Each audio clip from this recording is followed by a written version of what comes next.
গুলশাখালী, জিউদরা। এখানে রিসেন্টলি কবে বাঘ আসছিল এই এলাকায়? এই গত মাসে আসছিল পিছনে ওই যে রাজাপুর। রাজাপুর বাঘ আসছিল? 4টা আসছিল। দুইটা মাইরে ফেলাইছে পাবলিকে, বেড়ের মধ্যে পড়ছে এই জায়গায় পিঠাইয়া। আর 2টা হলো ওই যে পলাই চলে গেছে। আক্রমণ করে মানুষরা থাবা দিয়েছিল কিন্তু থাবায় পায় নাই।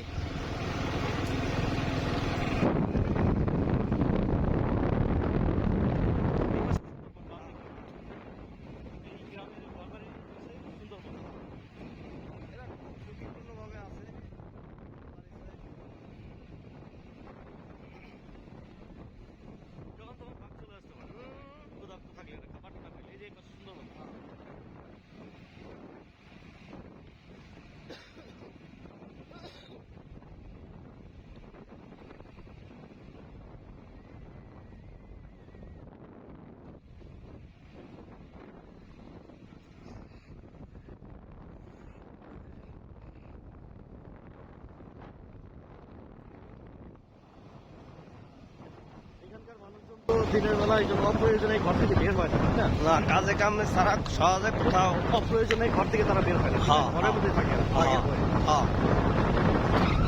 ছোট বাচ্চাদেরও ঘর থেকে ছাড়ে না। দেখেন আমি বাচ্চা কাছে তেমন একটা মানুষজনই নাই, নির্জন এলাকাটা, বাঘের ভয়ে সবাই, পশু পাখির ভয়।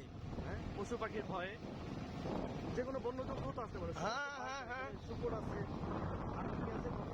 সাপ আছে, অজগর সাপ আছে, বিভিন্ন ধরনের। তারপরে ওই যে বান্দর তো সবসময় অলরেডি আসেই। হ্যাঁ, ডেইলি আসে, ডেইলি আসে। ওরা ওগো মতন খাওয়া দাওয়া খাই আবার চলে যায়, অনেকের পাতিল নিয়ে চলে যায়। এই যে এই পাশে বাম দিকে বাড়িঘরগুলো দেখা যাচ্ছে, এগুলো হচ্ছে সব সুন্দরবন লাগোয়া একেবারে ঘর বাড়ি, আবাসিক এলাকা। সংলগ্ন হাতের এই যে বাম দিকে একটা খাল আছে, হ্যাঁ, খালটা দেখাচ্ছি আবার এই যে সামনে। খালের খালটা পাড়াই আমি জঙ্গল দেখাচ্ছি তো এই যে সামনের থেকে। বাচ্চা কাচ্চা দেখা যাচ্ছে, স্কুলের বাচ্চা স্কুল ছুটি দিয়েছে। তার বাপ মা বাপ আবার নিতে আছে। দর্শক, আমরা রয়েছি বাগেরহাট জেলার মোড়লগঞ্জ থানার রামসাগর গ্রামে আছি। একেবারে সুন্দরবন সংলগ্ন একটা গ্রাম। খুব গরিবী এই গ্রামটা ভাই। হ্যাঁ, বাগেরহাট জেলার ভিতরে সর্বশান্ত এবং খুব অসহায় ব্যক্তিবর্গমান এখানেই আছে, এই গ্রামের ভিতরে বাস করে। এখানে না আছে রাস্তা দেখেন, না আছে কোনো ব্যবস্থা, না আছে কোনো ডাক্তার, না আছে কোনো কিচ্ছু। শুধু আছে পশু পাখি জঙ্গলের, আর আছে কয়েকটা পাবলিক, সাধারণ পাবলিক যারা খুব বিপদের মুখোমুখি হয়ে আছে। হ্যাঁ, সবসময়ের জন্য এরা বিপদের সম্মুখীন হইতে হয়। যেমন এই যে রাস্তার সংলগ্নই আমাদের সুন্দরবন জঙ্গলটা। তো এই জঙ্গলটা এমনই একটা ভয়াবহ জঙ্গল। সুন্দরবন জঙ্গল আপনারা সবাই চেনেন, নাম শুনছেন।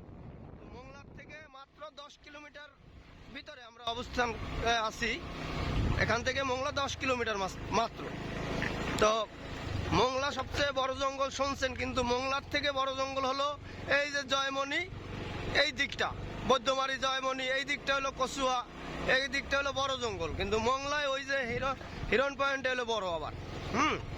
আর এই গ্রামটার অবস্থা বিশেষ করে বেশি খারাপ, কারণ এখানে কোনো সুরক্ষণ বাহিনী নাই। ফরেস্টার অফিস আছে, সে 4 কিলোমিটারের মাথায় এক একটা ফরেস্টার অফিস। এখন ওরা যখন বের হয় রেঞ্জের ভিতরে, তখন দেখা যায় ওরা 10 জন, আর বাঘ একসাথে 10টা হয়, তাই ওরা তো সব হালাই ঢালাই ধুয়ে হাতিয়ার পলায়। ঠিক আছে, সেক্ষেত্রে গ্রামবাসী যারা আছে এখানে, যারা বসবাস করে, তাদের জন্য খুবই মারাত্মক একটা দুর্ঘটনার বিষয়। কোনো নিরাপত্তা নাই, এদের নিরাপত্তা